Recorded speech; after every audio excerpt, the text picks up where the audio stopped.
اعوذ باللہ من الشیطان الرجیم بسم اللہ الرحمن الرحیم الم تر الی الذین اوتوا نصیبا من الکتاب یدعون الی کتاب اللہ لیحکم بینہم ثم یتولی فریق منہم وہم معرضون۔ سورۃ آل عمران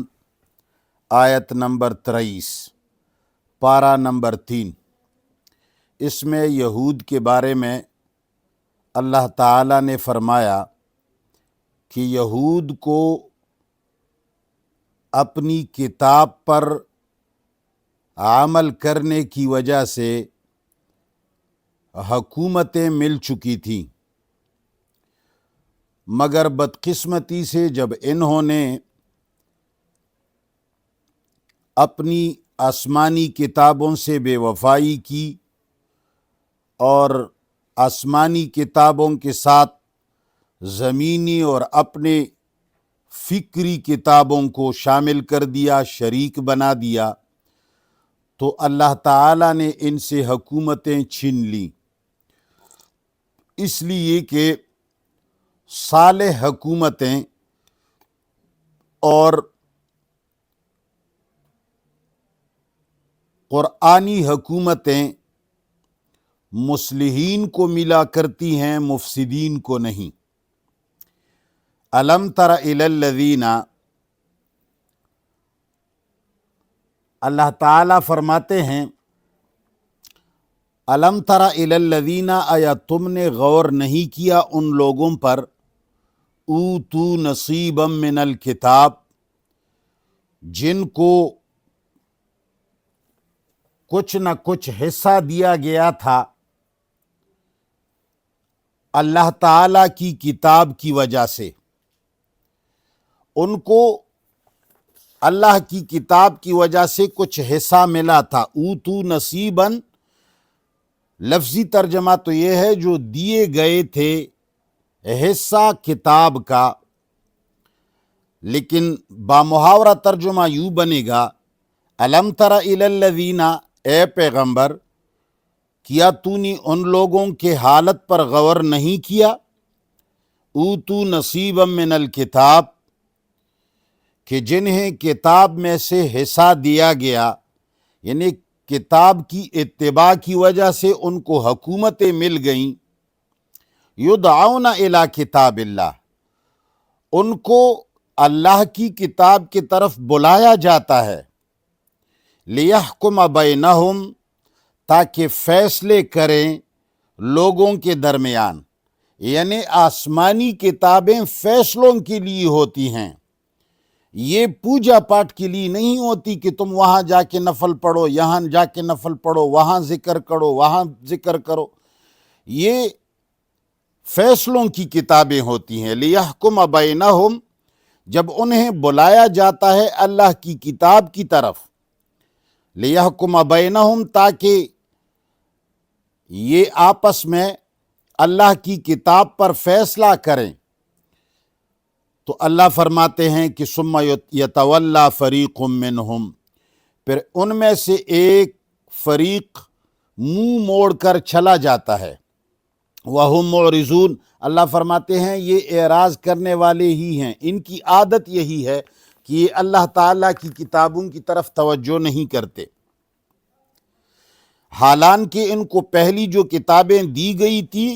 اللہ نہ، جو حکومتیں دی گئی تھیں یہ اتباع کتاب کی وجہ سے مل گئی تھیں، لیکن انہوں نے جیسے کتاب اللہ پر عمل کرنے کو چھوڑ دیا، اللہ تعالیٰ نے ان سے حکومتی چھین لی۔ اور انہوں نے کتابوں کی اتباع کیوں چھوڑ دی؟ ذالک بانہم قالوا، یہ اس لیے کہ ان لوگوں نے یہ کہنا شروع کیا، قالوا کہ وہ کہا کرتے تھے، کہتے ہیں لن تمسنا النار، کہ ہمیں عذاب کبھی نہیں چھوئے گا، الا ایام معدودات، مگر چند دن شمار کے، ہمارے اوپر عذاب مسلط نہیں کیا جائے گا، لن تمسنا النار، ہمیں آخرت کی آگ کا عذاب مس نہیں کرے گا، الا ایاما معدودات، مگر صرف چند روز۔ اللہ فرماتے ہیں یہ کیوں کہتے ہیں اسی طرح؟ ان کے پاس کیا دلیل ہے؟ کوئی دلیل نہیں، بلکہ یہ لوگ کہتے ہیں نحن ابناء اللہ و احباؤہ، ہم اللہ تعالیٰ کے بڑے چہتے ہیں، ہمارے اوپر اللہ تعالیٰ بڑا مہربان ہے، ہم اللہ تعالیٰ کے، وہ ہمیں چاہتا ہے، ہم ان کے اپنے ہیں۔ اللہ فرماتے ہیں وغرہم فی دینہم، ان کے اس باطل عقیدے نے ان کو دھوکہ دیا، وغرہم، اور ان کو دھوکہ دیا، فی دینہم، ان کے دین میں، ما، ان جھوٹے باتوں نے، کانو یفترون، جو وہ جھوٹے باتیں بنایا کرتے تھے، وہ جو جھوٹے باتیں بنایا کرتے تھے کہ ہم اللہ تعالیٰ کے اپنے ہیں، قیامت کے دن ہمارا پیغمبر اٹھے گا، وہ اسی طرح شفاعت کرے گا، وہ ہمیں جہنم سے نکالے گا، وہ ہمارے ساتھ یہ کرے گا، رسول اللہ صلی اللہ علیہ وسلم پیشانی زمین پر رکھیں گے، اللہ فرماتے ہیں کہ مجھ سے تمہاری پریشانی دیکھی نہیں جاتی، برائے کرم سر اٹھاؤ، جو مانگو مانگ لو۔ یہ آیت نمبر 255 سورۃ بقرہ کے اندر میں نے اس کی تفصیل کی تھی۔ تو اللہ فرماتے ہیں کہ ان لوگوں نے کتاب پر عمل اس لیے چھوڑ دیا، ذالک بانہم، یہ اس لیے کہ یہ لوگ قالو، کہتے ہیں، لن تمسنا النار، ہمیں جہنم کی آگ، آخرت کی آگ مس نہیں کرے گا، الا ایام معدودات، مگر چند دن جو گنے چنے ہوں گے۔ اور یہ کیوں کہتے ہیں؟ اللہ فرماتے ہیں وغرہم فی دینہم، یہ عقیدہ انہوں نے اس لیے بنایا ہے کہ ان کو دھوکہ دیا ہے، فی دینہم، ان کے دین میں، ما، ان جھوٹی باتوں نے، کانو یفترون، جو جھوٹی باتیں وہ بنایا کرتے تھے۔ اور وہ جھوٹی بات یہی ہے کہ ہمارا پیغمبر ہماری سفارش کرے گا، اولیاء سفارش کریں گے، ہمارے چھوٹے بچے جو مرے ہوئے ہیں وہ ہمارے سفارش کریں گے، چھوٹا بچہ اپنے والدین کی سفارش کرے گا۔ یہ ساری جھوٹی باتوں نے لوگوں کو اس بات پر دلیر کر دیا ہے کہ بھئی جہنم سے کسی بھی طریقے سے ہماری جان چھوٹنے والی ہے۔ اب اللہ فرماتے ہیں کہ اے ظالمو، فَكَيْفَ إِذَا جَمَعْنَاهُمْ لِيَوْمٍ لَا رَيْبَ فِيهِ، فَكَيْفَ یہاں فعل محذوف ہے، کیف یخرجون انفسہم من النار، یہ اپنے آپ کو جہنم سے کیسے نکالیں گے؟ کیفا، فکیفا کے بعد عبارت محذوف ہے۔ بعض جگہ میں اللہ تعالیٰ نے عبارت ظاہر فرمائی ہے، جس طرح کہ کیف تکفرون باللہ وکنتم امواتا، بعض جگہوں کے اندر اللہ تعالیٰ اس کو حذف فرماتے ہیں، تو فرماتے ہیں فکیفا، یعنی فکیف یخرجون انفسہم من النار، یہ لوگ کیسے اپنے آپ کو جہنم سے نکالیں گے، کیسے چند دن رہ کر کے نکلیں گے؟ کیا ان کی باپ کی بادشاہی ہے؟ اذا جمعناہم، جب ہم ان کو جمع کریں گے دیگر جہنمیوں کے ساتھ، لیومن، اس دن، لا ریب فیہ، جس میں کوئی شک نہیں ہے، جس قیامت کے دن کے آنے میں کوئی شک نہیں ہے، جس دن ہم ان کو سارے جہنمیوں کے ساتھ جمع کر دیں گے، ووفیت کل نفس، اور ہر نفس کو پورا پورا بدلہ دیا جائے گا، ما، ان اعمال کا، کسبت، جو انہوں نے خود کیے ہیں، وہم لا یظلمون، اور ان کے ساتھ کوئی بے انصافی نہیں ہوگی، کوئی ظلم ان کے ساتھ نہیں ہوگا، بلکہ ان کے جو اعمال ہیں ان کے مطابق ان کو جہنم میں ڈال دیا جائے گا۔ تو اس کا باپ نکل سکتا ہے؟ اب اللہ تعالیٰ فرماتے ہیں کہ قیامت کے دن اللہ تعالیٰ ان کو جہنم میں اپنے اعمال کے مطابق سزا دے گا، اور کسی کے اوپر ظلم نہیں ہوگا، بلکہ جو جہنمی ہیں ان کو جہنم میں بھیج دیا جائے گا، جنہوں نے اعمال اچھے کیے ہیں ان کو جنت میں بھیج دیا جائے گا۔ اب اللہ تعالیٰ دنیاوی حکومتوں کے بارے میں فرماتے ہیں کہ آخرت میں جہنمیوں کے لیے کوئی چھٹکارا نہیں، جنتیوں کے لیے کوئی مشکل نہیں، لیکن پھر دنیا میں کیوں ایسا ہے کہ مفسدین کو بھی حکومتیں مل جاتی ہیں، جہنمیوں کو بھی حکومتیں مل جاتی ہیں، فرعون جیسے آدمی کو بھی حکومت مل جاتی ہے، دوسری طرف سلیمان علیہ السلام اور محمد مصطفیٰ جیسے لوگوں کو بھی حکومتیں مل جاتی ہیں، تو یہاں کیوں اونچ نیچ العیاذ باللہ ہمیں نظر آتی ہے اور وہاں کیوں نہیں؟ تو اللہ تعالیٰ اس کا قانون بیان کرتے ہیں، قل اللہم مالک الملک تؤتی الملک من تشاء وتنزع الملک ممن تشاء وتعز من تشاء وتذل من تشاء بیدک الخیر انک علی کل شیء قدیر۔ یہاں یہ من تشاء میں من تشاء، اس کو مسلمان چاہیے کہ سمجھ لے۔ ہمارے علماء اور مجوس کے پروردہ مولویت اور ہمارے درس نظامی کے پڑھے ہوئے لوگ، جس کو اغیار نے وضع کیا ہے، مجوسیوں نے وضع کیا ہے درس نظامی، وہ لوگ یہ چاہتے ہیں جس کے لیے اللہ چاہے حکومت دیتا ہے، جس کو اللہ چاہے اور حکومت سے ان کو الگ کر دیتا ہے، جس کو اللہ چاہے عزت دیتا ہے، جس کو اللہ چاہے ذلیل کرتا ہے۔ تو پھر تو انسان کا کوئی گناہ نہیں ہوا، یہ تو پھر فرعون کو بھی اللہ تعالیٰ نے حکومت دی، یہ کیسے ہوا؟ اللہ تعالیٰ نے دنیا کے اندر ہر چیز کے لیے ایک قانون بنایا ہے، اس کو قانونی مشیت کہتے ہیں۔ یہ ہر لفظ کے ساتھ جہاں بھی یشاء و تشاء کا لفظ آتا ہے وہاں مسلمانوں کو یہ قانونی مشیت فٹ کرنا چاہیے۔ اللہ تعالیٰ نے دنیا کے اندر قانون بنایا ہے، اس قانون کے مطابق اگر کافر اس قانون پر عمل کرتا ہے تو کافر کو بھی وہ حکومتیں مل جاتی ہیں، اگر مسلمان اس قانون پر عمل کرتا ہے تو مسلمانوں کو بھی وہ حکومتیں مل جاتی ہیں۔ اگر ایک مسلمان خود کو تکلیف دینا چاہتا ہے، اللہ کے قانون ہے کہ آپ آگ میں انگلی ڈالیں، تو اگر کوئی بڑا نبی اور کوئی بڑا ولی اور کوئی بڑا بزرگ بھی دنیا کے اندر آگ میں انگلی ڈالے گا تو اللہ تعالیٰ کا قانون ہے کہ جب تک آپ نے انگلی کے اوپر کوئی خاص کیمیکل وغیرہ کے ذریعے سے کچھ نہ کیا ہو اور آپ کی انگلی دیگر قوانینی مشیت سے خالی ہو اور آگ میں ڈالی جائے گی تو آپ جلیں گے۔ تو دنیا کے اندر اللہ تعالیٰ نے قانونی مشیت بنایا ہے، اس قانون پر جو بھی عمل کرتا ہے ان کو وہ چیزیں مل جاتی ہیں۔ قل، آپ کہیں،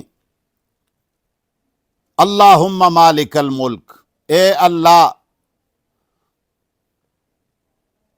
تو ملک کا مالک ہے۔ قل، آپ کہہ دیجئے، اللہم، اے میرے اللہ، مالک الملک، اے ملک کے مالک، یعنی تو ہی صرف ملک کے مالک ہیں، اس کائنات میں اور اس ملک اور کائنات کے اندر تیرے ساتھ کوئی اس کا شریک نہیں، اکیلا تو مالک ہے۔ لیکن تؤتی الملک، تو جسے تؤتی الملک، تو ملک کو، ملک کی حکومت کو تو عطا کرتا ہے، من تشاء، جس کے لیے قانونی مشیت ہو، یعنی تو اپنے قانونی مشیت کی مطابق لوگوں کو حکومتیں دیتا ہے، وتنزع الملک، اور تو چھین لیتا ہے حکومتیں، ممن تشاء، اپنے قانونی مشیت کے مطابق، وتعز من تشاء، اور تو عزت دیتا ہے لوگوں کو قانونی مشیت کے مطابق، وتذل من تشاء، اور تو جسے ذلیل کرتا ہے تو اپنے قانونی مشیت کی مطابق ذلیل کرتا ہے۔ بیدک الخیر، ساری بھلائیاں تیرے قبضے میں ہیں جو تیرے قوانین کے مطابق حاصل ہوتی ہیں۔ انک علی کل شیء قدیر، تو ہر چیز کی پیمانے مقرر کرنے والا ہے۔ انک علی کل شیء قدیر کا لوگ معنی کرتے ہیں تو ہر چیز پر قادر ہے، یہ معنی اس کا صحیح نہیں ہے۔ انک علی کل شیء قدیر، تو تمام چیزوں کا، دنیا میں ہر چیز کے پیمانے مقرر کرنے والا تو ہے۔ اب اللہ تعالیٰ نے ایک پیمانہ مقرر کیا ہے، اس لیے کہ حکومتیں جو ہیں وہ دو قسم کے طاقتوں سے ملتی ہیں، ایک عوامی اتحاد اور مادی اسباب کی قوت، نمبر دو ذاتی استبداد اور مادی اسباب کی قوت۔ اب جو آدمی عوامی اتحاد اور مادی اسباب کی قوت کو جمع کرے گا تو اس کو حکومت مل جائے گی، اور اسی طرح ذاتی استبداد اور مادی اسباب کو جمع کرے گا تو بھی حکومتیں مل جائیں گی۔ اس پر اللہ تعالیٰ نے اپنے قانون میں طے کر دیا ہے۔ اب جو آدمی عوامی اتحاد کو بھی حاصل کرے اور مادی اسباب کی قوت کو بھی حاصل کرے تو انہیں الہی حکومتیں مل جاتی ہیں، ان کی حکومت الہیہ ہوتی ہے۔ موسیٰ علیہ السلام، داؤد علیہ السلام، محمد مصطفیٰ صلی اللہ علیہ وسلم، سلیمان علیہ السلام وغیرہ، ان کو جو حکومتیں حاصل تھیں یہ عوامی اتحاد بھی انہوں نے حاصل کیا تھا اور مادی اسباب کی قوتیں بھی حاصل کی تھیں، اور اس حکومت الہیہ کے اندر صدر اور عوام ایک سطح کے ہوتے ہیں، یہ حکومت الہیہ ہوتی ہے۔ دوسری ہے ذاتی استبداد اور مادی اسباب کی قوت، یہ فرعون، چنگیز، ہلاکو خان اور دیگر مفسدین نے حاصل کی تھی، ان میں ذاتی استبداد اور مادی اسباب کی قوت حاصل کی تھی۔ آج بھی جن مفسدین نے، اللہ تعالیٰ کے مخالفین نے حکومتیں حاصل کی ہیں تو اللہ کے قانونی مشیت کے مطابق حاصل کی ہیں۔ تو اللہ فرماتے ہیں کہ آخرت کے اندر تو جنتی کو کوئی گزن نہیں ہے، وہ مزے اڑائے گا، اور جہنمی جہنم میں جائے گا، کبھی نہیں چھوٹ سکے گا۔ تو دنیا کے اندر ایسا کیوں ہے؟ اللہ فرماتے ہیں قل، آپ ان سے کہیے، اللہم، اے میرے اللہ، مالک الملک، تو ہی ملک کا مالک ہے، تؤتی الملک، تو جسے حکومت عطا کرتا ہے، تو تؤتی الملک، تو حکومت عطا کرتا ہے، من تشاء، اپنے قانونی مشیت کے مطابق ہی عطا کرتا ہے۔ تؤتی الملک، تو حکومت عطا کرتا ہے من تشاء، اپنے قانونی مشیت کے مطابق، وتنزع الملک، اور تو حکومت چھین لیتا ہے ممن تشاء، اپنے قانونی مشیت کے مطابق، وتعز من تشاء، اور تو اپنے قانونی مشیت کے مطابق ہی غلبہ عطا کرتا ہے، وتذل من تشاء، اور اپنے قانونی مشیت کی مطابق ہی ذلیل اور رسوا کر دیتا ہے۔ بیدک الخیر، ساری بھلائیاں تیرے ہاتھ میں ہیں، تیرے قبضے میں ہیں۔ انک علی کل شیء قدیر، اے اللہ تو ہر چیز کے پیمانے مقرر کرنے والا ہے۔ یہ قانونی مشیت کی بات ذہن میں رکھنی چاہیے۔ اس کا اگر کوئی یہ ترجمہ کرتا ہے کہ تو جسے چاہتا ہے حکومت عطا کرتا ہے، جسے چاہتا ہے اس سے لے لیتا ہے، تو جسے چاہتا ہے عزت دیتا ہے، جسے چاہتا ہے ذلت دیتا ہے، پھر تو سب کچھ کرنے والا اللہ ہو گیا، پھر انسانوں کا اس میں کیا گناہ ہے؟ نہیں، اگرچہ اللہ مالک ہے لیکن دنیا کے اندر انسانوں کو اللہ تعالیٰ نے خود مختار بنا دیا ہے، اور اس نے اپنی ایک قانونی مشیت بنائی ہے۔ ایک آدمی اولاد چاہتا ہے، اگر کافر ہے اور وہ شادی کرتا ہے اور اس کے ساتھ اکٹھا سوتا ہے اور مجامعت کرتا ہے تو کافر کو بھی بچہ ملے گا۔ لیکن اگر کوئی مسلمان ہے اور وہ اللہ سے 1000 مرتبہ چاہے اور طواف کرتا رہے، حج کرتا رہے، اعمال کرتا رہے، جہاد کرتا رہے، لیکن شادی کر کے بیوی کے ساتھ نہیں سوتا تو اس کو کبھی بچہ نہیں ملے گا، اس لیے کہ یہ اللہ تعالیٰ نے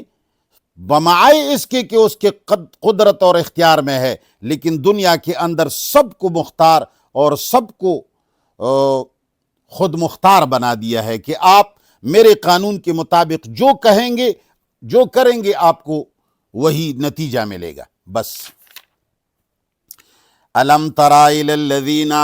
اے پیغمبر کیا تو نے غور نہیں کیا ان لوگوں پر اوتو نصیبا من الکتاب جنہیں حکومت دی گئی تھی کتاب پر عمل کے ذریعے، اوتو نصیباً جن کو کچھ حصہ حکومت دیا گیا تھا، من الکتاب کتاب اللہ پر عمل کرنے کی وجہ سے، یدعون الی کتاب اللہ ان کو اب بھی بلایا جاتا ہے اللہ کی کتاب کی طرف کہ یہ قرآن بھی اللہ کی کتاب ہے، ان کو مان لو۔ اس کا ماننا کیا ہے؟ لیحکم بینہم تاکہ تم لوگوں کے درمیان آپس میں فیصلے اللہ کی کتاب پر کرو، لیکن ثم یتولی فریق منہم لیکن پھر ایک فریق ان میں سے منہ پھیر لیتا ہے، وہم معرضون اور وہی ہیں اعراض کرنے والے۔ یہ کیوں قرآن سے منہ پھیر لیتے ہیں؟ ذالک بانہم یہ اس لیے کہ بے شک یہ لوگ قالو کہتے ہیں، لن تمسنا النار کہ ہم میں جہنم کی آگ مس تک نہیں کرے گا، الا ایاما معدودات مگر دن گنتی کے، چند دن گنتی کے علاوہ۔ ایسا کیوں یہ کہتے ہیں؟ وغرہم اور ان کو دھوکہ دیا ہے، فی دینہم ان کے دین میں، ما ان جھوٹی باتوں نے، کانو یفترون جو جھوٹی باتیں یہ لوگ بنایا کرتے ہیں۔